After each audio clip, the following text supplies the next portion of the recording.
ആയിഷ പറയാനുള്ളത്? സങ്കടമുണ്ട്. മുമ്പോട്ടേക്ക് ഇവരൊക്കെ മിസ് ചെയ്യും എനിക്ക് നല്ലോണം.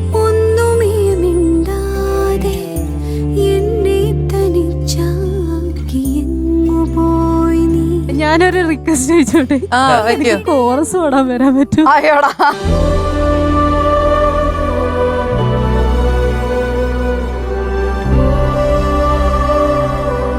എന്നോട് ചോദിച്ചാൽ ഞാൻ ഓക്കെ എന്ന് പറയും. പിന്നെ അതെ, ആയിഷ മനസ്സിലാക്കേണ്ടത് നമ്മുടെ ഈ ഒരു മത്സരം എന്ന് പറയുന്ന ഈ യാത്രയിൽ നിന്ന് മാത്രമാണ്. അല്ല, എന്താണെന്നറിയോ ഞാൻ പറയാൻ കാരണം, നമ്മള് അത്രയും നല്ല ഫാമിലി ആയിട്ടാ നിക്കുന്നില്ലേ. ഇപ്പൊ ഞാൻ അവിടെ ഇരിക്കുന്ന സമയത്ത് ഞാൻ പാടണത്രേ, പക്ഷെ എന്നാലും ഓരോരോ ആൾക്കാര് ഈ സ്റ്റേജിൽ വന്ന് പാടുമ്പോ തെറ്റല്ലേ തെറ്റല്ലേ എന്നാ പ്രാർത്ഥിക്കുന്നില്ലേ. ഇപ്പൊ ആയിഷ പറഞ്ഞ ഈ കാര്യം ഉണ്ടല്ലോ, എനിക്ക് തോന്നണേ ഇതൊരു എല്ലാവർക്കും ഈ ലോകത്തിനോട് തന്നെ, ഈ സംഗീതപരമായിട്ട് ഞങ്ങളുടെ ലോകത്തിനോട് തന്നെ പറഞ്ഞിട്ടുള്ള വലിയൊരു എക്സാമ്പിളാണ്, സന്ദേശമാണ്, മെസ്സേജാണിത്.